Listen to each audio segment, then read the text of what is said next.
नमस्कार मेरे प्यारे विद्यार्थियों। स्वागत है आपका अपने YouTube channel the bright future to students में। तो मैं हूं कुलदीप और आज हम लोग पढ़ने वाले हैं स्वर और उसकी मात्राएं।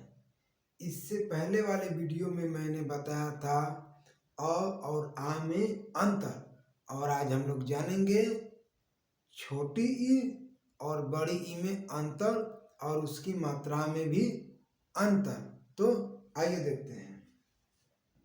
जैसा कि आप लोग देख रहे हैं, इस व्हाइट बोर्ड पर लिखा है ई और ई में अंतर, मतलब छोटी ई और बड़ी ई में अंतर। जब ये दोनों एक ही जैसे हैं तो कुछ ना कुछ तो अंतर होगा ही। इसको लिखते कैसे हैं, इसको पढ़ते कैसे हैं, आज हम लोग यही जानेंगे। और नीचे देखिए लिखा हुआ है इसकी ये मात्रा, ये स्वर लिखा हुआ है और ये मात्रा लिखी हुई है। इससे पहले जब मैंने स्वर और मात्रा पढ़ाया था तो मैंने उसमें इसको समझाया था। अगर आपने उस वीडियो को नहीं देखा है तो मेरे प्लेलिस्ट में जाइए और उस वीडियो को देखिए कि मैंने इसमें कैसा अंतर बताया था। तो एक बार हम लोग फिर से इसको देखते हैं। देखिए, ये जो मात्रा होती है, सॉरी, ये जो स्वर होता है, ये वाला ऊपर वाला स्वर है। ये जो स्वर होता है इसको दो तरीके से पढ़ा जाता है।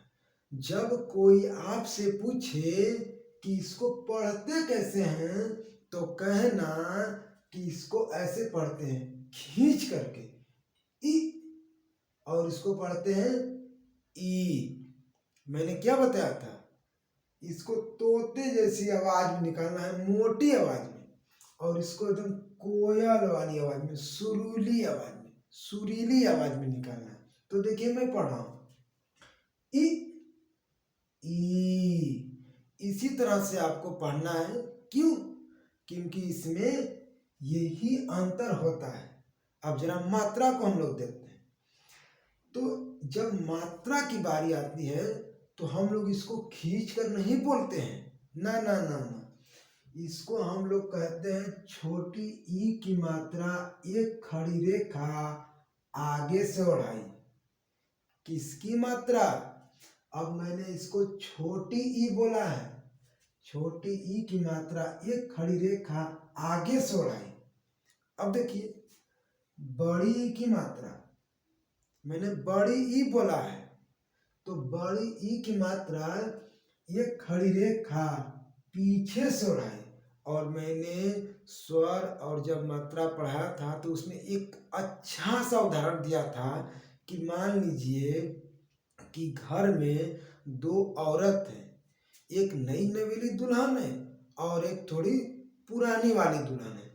तो जो ये नई नवेली दुल्हन है अपना घूंघट यहाँ तक काटती है। कहाँ तक? यहाँ तक। तो देखिए ये खड़ी रेखा आगे से बढ़ाई, मतलब ये नई वाली दुल्हन आगे तक घूंघट काटी हुई है, आगे सुराई दी हुई है। और ये पुरानी वाली ये खड़ी रेखा पीछे सुराई। मतलब अगर घर में एक छोटी मम्मी है और एक बड़ी मम्मी है, और छोटी मम्मी नई नई है और बड़ी मम्मी पुरानी हो चुकी है, तो नई मम्मी क्या करती है कि घूंघट यहाँ तक काटती है और आगे से, और बड़ी मम्मी सिर्फ यहीं तक अपना पल्लू लेकर आती है। कहाँ तक? यहीं तक, यहाँ तक नहीं करती।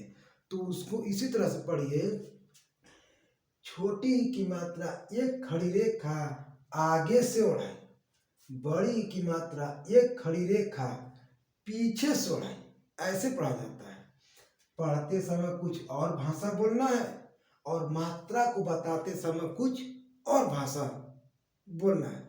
अब हम देखते हैं इन सभी को मिला के किसी व्यंजन पर हिंदी कैसे लिखा जाता है और हिंदी कैसे पढ़ा जाता है।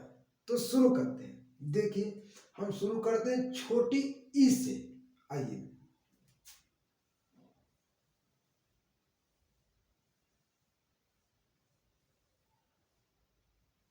देखिए हमने क्या लिखा है, हमने लिखा है किताब। क्या मैंने सही पढ़ा? नहीं नहीं नहीं सर, आप तो बिल्कुल गलत पढ़ दिए। क्यों गलत पढ़ दिए? अरे सर आप तो बताए हैं कि एक खड़ी रेखा आगे से बढ़ाई छोटी की मात्रा होती है, सही बात है। लेकिन इसको तो खींच कर पढ़ते हैं और आपने खींच कर नहीं पढ़ा, आप तो पढ़ दिए किताब। क्या पढ़ दिए? किताब, जो कि गलत है। अब इसको खींच करके पढ़ेंगे तब सही होगा, क्योंकि इसमें और इसमें हमें अंतर निकालना है। तो देखिए इसको कैसे पढ़ेंगे, कि ता ब। एक बार फिर से, कि ता ब। इसको ऐसे खींच करके, क्योंकि मैंने इसको खींच करके पढ़ना सिखाया। अरे भाई इसमें और इसमें कुछ अंतर होना चाहिए कि नहीं होना चाहिए? तो अंतर होना चाहिए, इसीलिए इसको हम लोग खींच कर पढ़ेंगे। और देखिए जैसे ये क्या लिखा है, जिला। क्या लिखा है? जिला। तो क्या जिला पढ़ना उचित है? हाँ उचित है भाई। लेकिन ये देखिए एक खड़ी रेखा आगे से बढ़ाई, कहाँ से? एक खड़ी रेखा आगे से बढ़ाई छोटी ही की मात्रा, और उसको हम लोग कैसे पढ़ते हैं? खींच करके पढ़ते हैं। जरा पढ़िए, जी ला, जी ला। अब यहाँ पे देखिए ये खड़ी रेखा है, और ये खड़ी रेखा मैंने बताया कि आ की मात्रा होती है, इसीलिए जब इसको ऐसे पढ़ना है कि आ आना चाहिए। तो जी ला, क्या लिखा? जी ला। इसको खींच करके पढ़ना है, इसको एक खड़ी रेखा आगे सुराई वाले को खींच कर पढ़ना है, तभी हम लोग इसमें अंतर समझ पाएंगे। और देखिए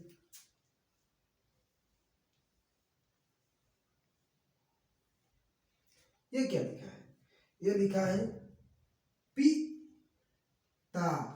देखिए मैंने कैसे पढ़ा, मैंने खींच करके पढ़ा, पी ता। कैसे? पी ता। एक और मैं शब्द लिख रहा हूं, जरा आप लोग इसको पढ़िए।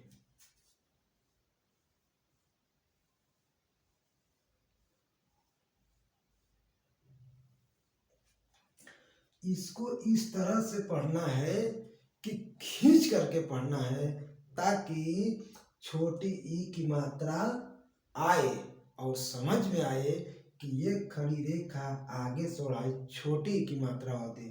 तो जरा पढ़िए, मी टा ना। क्या लिखा है? मी टा ना। आगे और देखिए,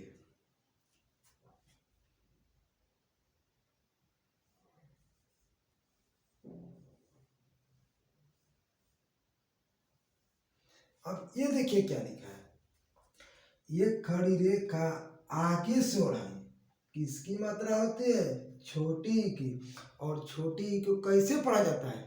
खींच करके पढ़ा जाता है। तो जरा पढ़िए, पी ट ना, मिला के पी ट ना।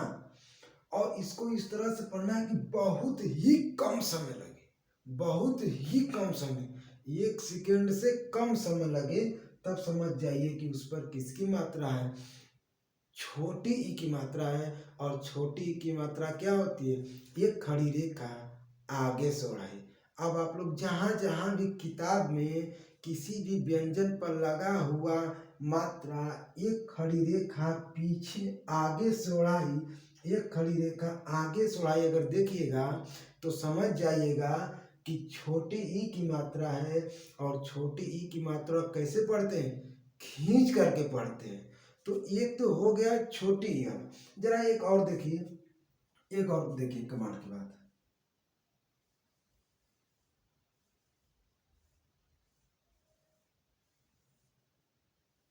अब देखिए ये क्या लिखा है, इ म ली।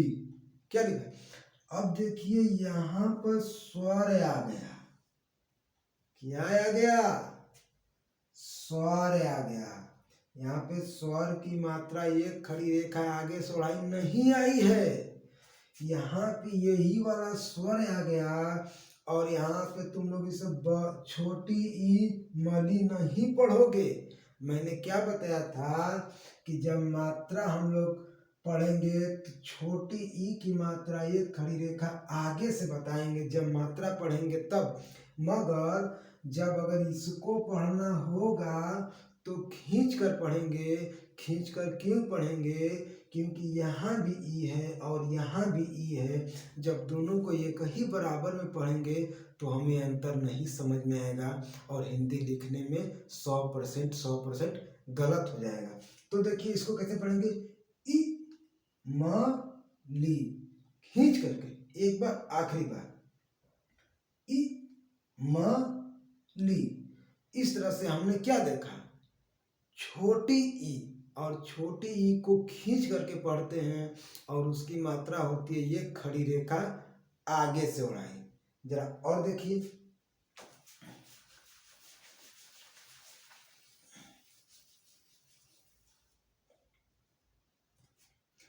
अब देखिए मैं बड़ी ई की मात्रा लिखने जा रहा हूं।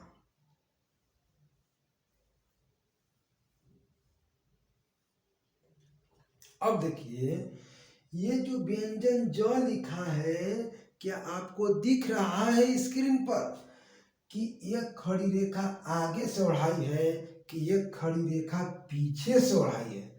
तो सर हमको ये खड़ी रेखा पीछे से बढ़ाई मोबाइल वाले स्क्रीन पर दिख रहा है, तो जरा बताइए कि ये खड़ी रेखा पीछे से बढ़ाई किसकी मात्रा होती है? अरे सर ये तो बड़ी की मात्रा होती है। तो मेरे बच्चे ये बताओ कि बड़ी की मात्रा को क्या मैंने कहा है खींच करके पढ़ना? नहीं नहीं नहीं नहीं, इसको तो कोयल वाली आवाज में बोलना है, लॉलीपॉप वाली आवाज में बोलना है, सुरीली आवाज में बोलना है, मीठी आवाज में बोलना है। तो जरा बोलो ये मीठी आवाज में, जी ना। मैंने खींच करके नहीं बोला, क्यों? क्योंकि ये खड़ी रेखा पीछे से बढ़ाई बड़ी की मात्रा है और बड़ी की मात्रा को एकदम आराम से सुरीली आवाज में बोलते हैं जैसे कोयल बोलती है। तो क्या हो गया, जी ना। क्या बोल दिए, जी ना। और देखिए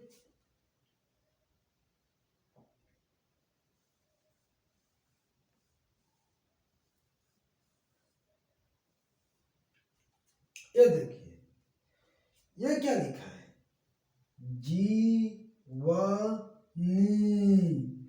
सुरीली आवाज में पढ़ते समय कोयल बन जाओ। कैसे? सुरीली आवाज में, खींच कर नहीं पढ़ना है। क्यों नहीं पढ़ना है सर? अरे बेटा मैंने बताया है कि जब ये खड़ी रेखा आगे से बढ़ाई होता है तो छोटी की मात्रा, और छोटी की मात्रा कैसे पढ़ते हैं, खींच करके पढ़ते हैं। जरा देखो मोबाइल की स्क्रीन पर, क्या ये खड़ी रेखा पीछे से बढ़ाई है कि ये खड़ी रेखा आगे से? नहीं नहीं सर, ये खड़ी रेखा पीछे से बढ़ाई है। तो बताओ खींच कर पढ़ेंगे? नहीं नहीं नहीं नहीं, खींच कर नहीं पढ़ेंगे। अरे इसको तो कोयल वाली आवाज में पढ़ेंगे, सुरीली आवाज में पढ़ेंगे। कैसे?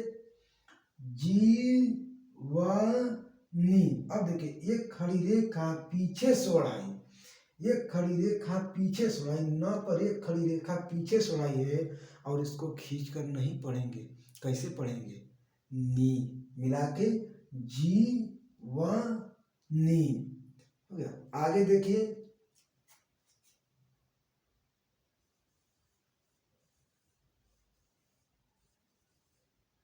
ये देखिए अब क्या लिखा है, शीतल। क्या लिखा है, शीतल मिला के शीतल। क्यों? क्योंकि स पर एक खड़ी रेखा पीछे से बढ़ाई आई है और किसकी मात्रा होती है, बड़ी की मात्रा होती है। और बड़ी की मात्रा को हम कभी भी खींच कर नहीं पढ़ते हैं। अगर हम लोग खींच कर पढ़ दिए तो छोटी ई और बड़ी ई में कोई अंतर नहीं रह जाएगा, इसीलिए इसको हम लोग बिना खींचे हुए बोलते हैं। तो एक बार आगे देखिए,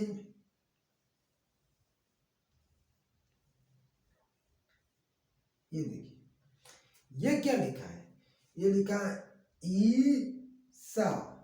क्या लिखा है, ईसा। कैसे, यहाँ देखिए यहाँ पे क्या बड़ी ई की मात्रा आया है, नहीं नहीं नहीं नहीं नहीं सर, बड़ी की मात्रा तो हमको स्क्रीन पर नहीं दिख रहा है, बल्कि खुद ही बड़ी ई यहाँ पे दिख रहा है। देखिए यहाँ पे बड़ी ई ही दिख रहा है, न कि बड़ी ई की मात्रा दिख रही है। तो इसको कैसे पढ़ेंगे, खींच कर पढ़ेंगे? नहीं। क्यों? क्योंकि सर आपने हमें सिखाया है कि बड़ी ई को खींच कर नहीं पढ़ते हैं, आराम से पढ़ते हैं, सुरीली आवाज में पढ़ते हैं।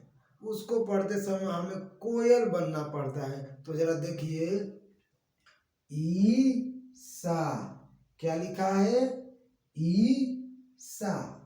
और देखिए बहुत ही मजेदार शब्द लिखने जा रहा हूं।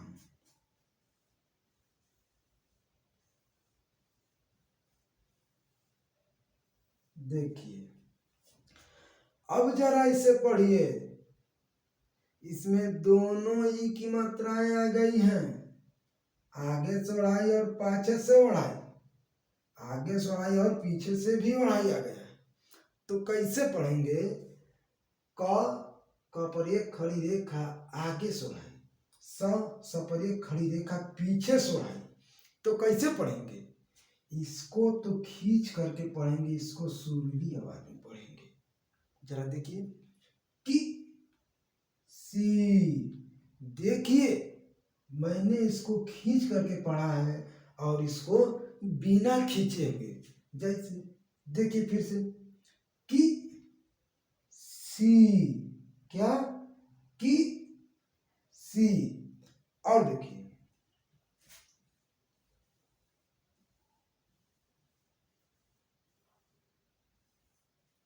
अब इसको जरा गौर कीजिए, क्या लिखा है, ये खड़ी रेखा आगे सोढ़ाई और ये खड़ी रेखा आगे सोढ़ाई किसकी मात्रा होती है?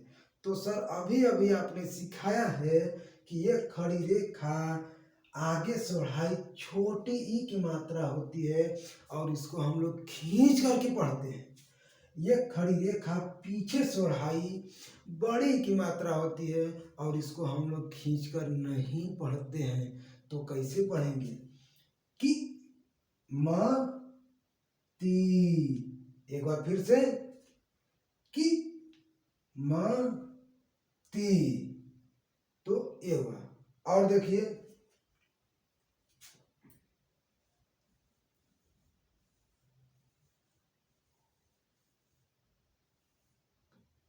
देखिए क्या लिखा है, खिचड़ी। क्यों भाई खींच कर क्यों पढ़ दिए आप? अरे इसलिए पढ़ दिए क्योंकि एक खड़ी रेखा आगे सोढ़ाई है छोटी की मात्रा, और उसको कैसे पढ़ते हैं, खींच करके। ये खड़ी रेखा पीछे सोढ़ाई है, इसको कैसे पढ़ते हैं, बिना खींचे हुए, आराम से, रसायन में। तो पढ़िए खिचड़ी। अब देखिए इसको पढ़ते समय खींचा जा रहा है और उसके इसमें नहीं खींच कर पढ़ा जा रहा है, यही इसमें अंतर है। और क्या करते हैं कि बच्चे अपने मन का उसी में गूंचे रहते हैं, छोटी ई कहाँ लगाना है, बड़ी ई कहाँ लगाना है, इसकी पहचान क्या है, इसको लिखेंगे कैसे, बड़ी ई की मात्रा को बोलते समय क्या टोन होना चाहिए जीभ का, और छोटी ई की मात्रा को बोलते समय क्या टोन होना चाहिए जीभ का, आपको इसी वीडियो में मिलेगा जो मैंने अभी अभी आपको पढ़ाया है। इसी तरह से मैंने पढ़ाया है और इसी तरह से आपको भी पढ़ना है और आपको भी समझना है कि छोटी ई और बड़ी ई को पढ़ते कैसे हैं, छोटी ई और बड़ी ई की मात्रा को कैसे पढ़ते हैं, छोटी ई और बड़ी ई की जब मात्रा लग जाती है किसी भी व्यंजन पर तो उसको कैसे पढ़ते हैं, यही सब मैंने आज बताया है। अब जरा एक और देखिए, टेस्ट के तौर पर मान लीजिए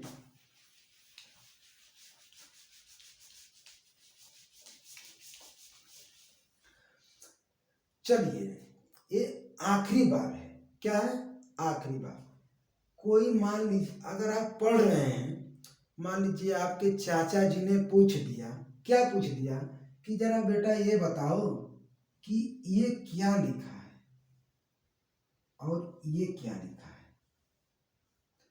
तो क्या बताओगे? ई ई, तो चाचा मारेंगे ताड़ से एक थप्पड़, अरे बेवकूफ, ये भी ई ये भी ई, इसमें तुमको कोई अंतर नहीं समझ में आ रहा है। तब तुमको याद आएंगे कुलदीप सर। अरे कुलदीप सर के वीडियो में हम देखे थे कि इसको तो खींच कर पढ़ाए थे और इसको बिना खींचे हुए।